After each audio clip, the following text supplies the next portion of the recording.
Yes, we're still here. Glad you are too. So week 4 is almost upon us and my hair keeps growing. I'm starting to look like Fred Savage after a 2-week meth bender. I look like the guy who tried to pick up your daughter at the mall with business cards that said modeling agent in pencil. I look like some dude who tried to sell you a stolen 8-track player outside a Radio Shack in 1979. I look like I once worked at the Sharper Image but was fired for defiling a full support body pillow. I look like the waiter who spit in your bouillabaisse. Yep, it was only a month ago that I looked like this. And now I look like this.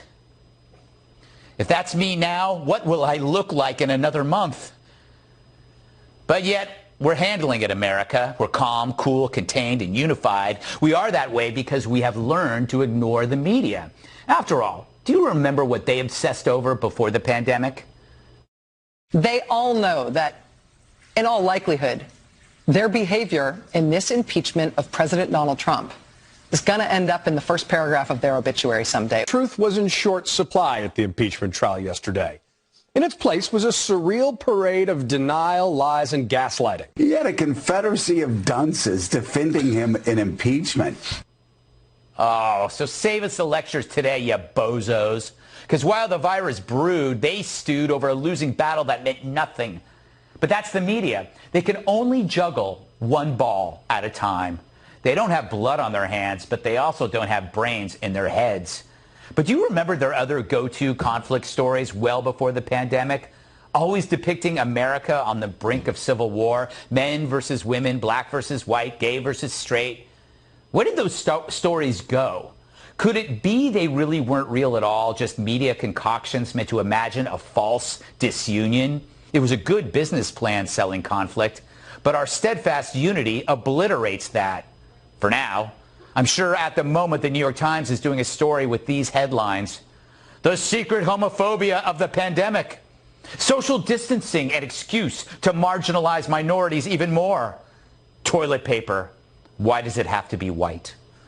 I kid, but let's not forget when a few early voices said shut down the border or noted the virus's origins, they were called racist. Maybe that's died down for now, but will the things that died come back? The woke brigade have all but vanished. Perhaps this crisis exposes the uselessness of their identity obsessions. Or maybe it's just mutating. Still, I do miss the good old days when Twitter was littered with purple-haired activists demanding an end to the tyranny of binary bathrooms. But things are changing. Look at the TV industry. Gone are the gleaming studios with airbrushed anchors. What have we replaced it with? Hosts in their kitchens, like this one. Technology kills viruses in just what did you do, Mom? Dad, holy crap! You gotta love Dad. Now, some of us dress down, some are forced to do their own hair and makeup. It's really bad for the guests of this show who are at home. They don't have TV makeup, stylists, or lighting that hide their imperfections. Now you see them as they really are, minus the tricks. So let's introduce them now. On the West Coast, we've got the great podcaster Dave Rubin. Great to see you, Dave. Also back again, Fox Business Network's Dagan McDowell. Always good to see her there, looking chipper as ever. On the West Coast, we have attorney and Fox News contributor Emily Campagno, looking fit. And here, as usual, we have Kat Timpf. Clearly, we've relaxed our standards.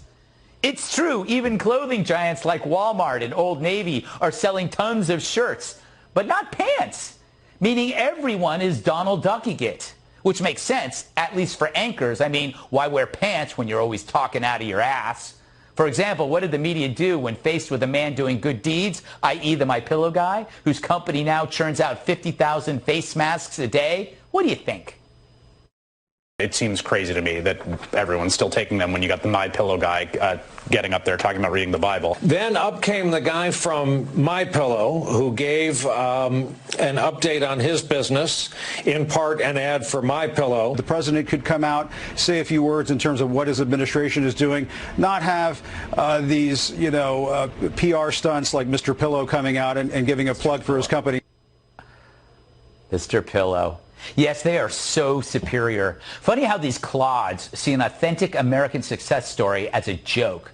I mean, this guy was a former crackhead who built a great business, then turned it into an essential tool to fight an unseen enemy. And he gets mocked by these stupid wimps?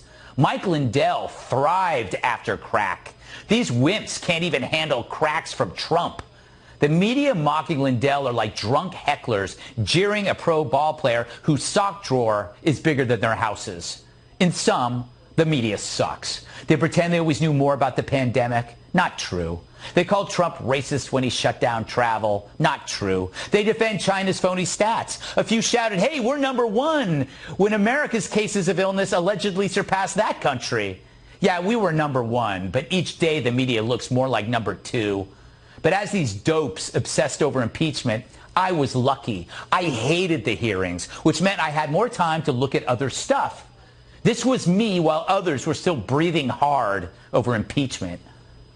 It's better to be safe than sorry. I won't say the person I'm quoting, but you never lose an election by being safe when it comes to disease. I do think it would be wise to have a temporary ban of travel from China. Taking precautionary steps is always good, especially when the horse has left the building. The ultimate reality is you got to restrict and ban travel. You got to spend more money for testing, which is what we're doing. You got to quarantine. I'll be happy 4 months from now to admit that we panicked or we acted appropriately. But I don't want to say it now when we're flying blind. So true. And here I was on Tucker. Why am I watching impeachment coverage all day? I suspect that months from now, or perhaps even years from now, when people look back at this time, coronavirus will be considered the bigger story than impeachment. Okay, that's not me, but I was thinking that. Look, I'm not saying I was there first. Far from it. I should have been screaming sooner. But a wise man once said, all good things could have been done sooner. And tonight, we can all do good things now and together. It's amazing. An entire country putting life on hold. Even though we're just sitting at home eating peanut butter out of a jar and Googling the names of our exes, it's still heroic. We are risking our livelihoods so others might live.